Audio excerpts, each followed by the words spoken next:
नमस्कार. आज आपण डब्यासाठी झटपट ढेमशाची सुकी भाजी कशी तयार करायची ते बघणार आहोत. मुगाची डाळ घालून केलेली ही ढेमशाची भाजी अतिशय चविष्ट आणि कमीत कमी साहित्यामध्ये झटपट बनवून तयार होते. ढेमशाची सुकी भाजी तयार करण्यासाठी कढईमध्ये एक मोठा चमचा भरून तेल मी गरम करत ठेवलेला आहे. आता इथे तेल छान गरम झालेलं आहे. यामध्ये अर्धा चमचा मोहरी घातली. त्यानंतर अर्धा चमचा जिरं घालते आहे.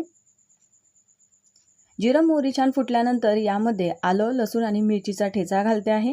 तर 5 ते 6 मिरच्या, 6-7 लसूण पाकळ्या आणि अर्धा इंच आल्याचा तुकडा मिक्सरमध्ये फिरवून असा ठेचा तयार करून घेतला.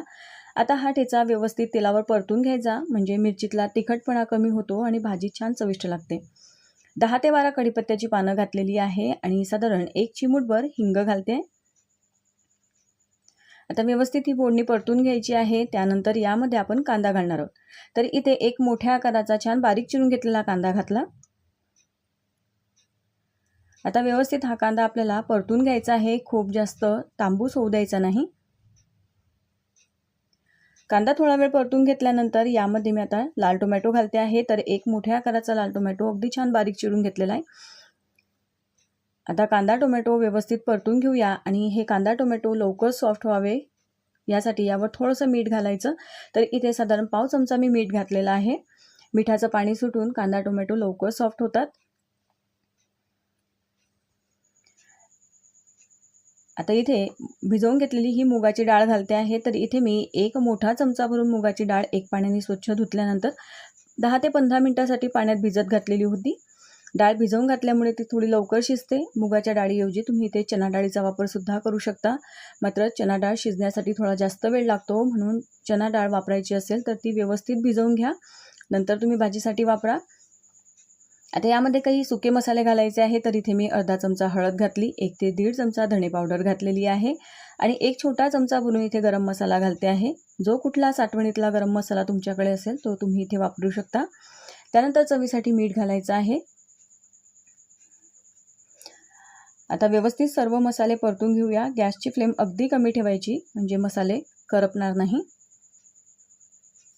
त्यानंतर आता यामध्ये ढेमसे घालणार आहोत. तर इथे मी पाव किलो ढेमसे स्वच्छ धुवून घेतले आणि असे छोट्या छोट्या तुकड्यांमध्ये कट करून घेतलेले आहे. ढेमसे तुम्हाला हवे तसे तुम्ही जाड बारीक कट करून घेऊ शकता. तुम्ही बघू शकता ढेमस्याचा जो बाहेरचा पाठीचा भाग आहे तो मी इथे काढून घेतलेला नाही. आता व्यवस्थित हे ढेमसे आपल्याला या मसाल्यासोबत परतून घ्यायचे आहेत.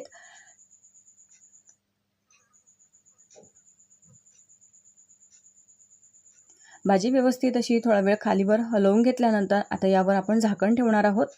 तर सुरुवातीला ही भाजी थोडी वाफेवर शिजवून घ्यायची, पाण्याचा वापर न करताना. गॅसची फ्लेम अगदी कमी आहे आणि साधारण 1 ते 2 मिनिटांसाठी अगदी मंद आचेवर मस्त वाफ काढून घेतलेली आहे. तुम्ही बघू शकता ढेमसं जरी असं मऊ वाटत असलं तरी ते शिजण्यासाठी थोडा वेळ जास्त लागतो.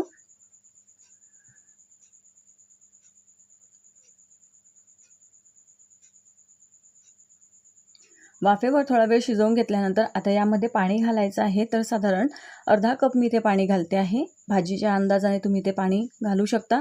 थोडंसं पाणी घातल्यामुळे ढेमशाच्या फोडीसुद्धा छान शिजतात आणि आपण जी डाळ घातलेली आहे तीसुद्धा छान शिजते. आता पाणी घालून थोडा वेळ भाजी अशी हलवून घेतली आणि आता यावर झाकण ठेवायचं आहे. गॅसची फ्लेम कमी ठेवून डाळ आणि ढेमशाच्या फोडी छान सॉफ्ट होईपर्यंत आपल्याला भाजी इथे शिजवून घ्यायची आहे. तर हे बघा, आता इथे झाकण काढून भाजी व्यवस्थित हलवून घेऊया.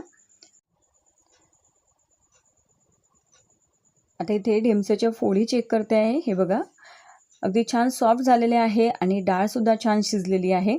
मुगाची डाळ अगदीच मऊ करायची नाही. जर डाळ खूप जास्त शिजवून घेतली तर मग भाजी अगदी छान अशी मोकळी सुटसुटीत होणार नाही. भाजी बनवून तयार झाली. गॅस मी आता बंद करून घेतलेला आहे. सर्वात शेवटी बारीक चिरून घेतलेली कोथिंबीर घालायची आणि मस्त अशी ही मुगाची डाळ घालून ढेमशाची सुकी भाजी इथे बनवून तयार झालेली आहे.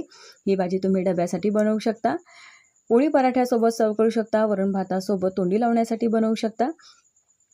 रेसिपी आवडली असेल तर एक लाईक नक्की करा, व्हिडिओला जास्तीत जास्त शेअर करा आणि चॅनलवर नवीन आले असाल तर सबस्क्राईब करायला विसरू नका.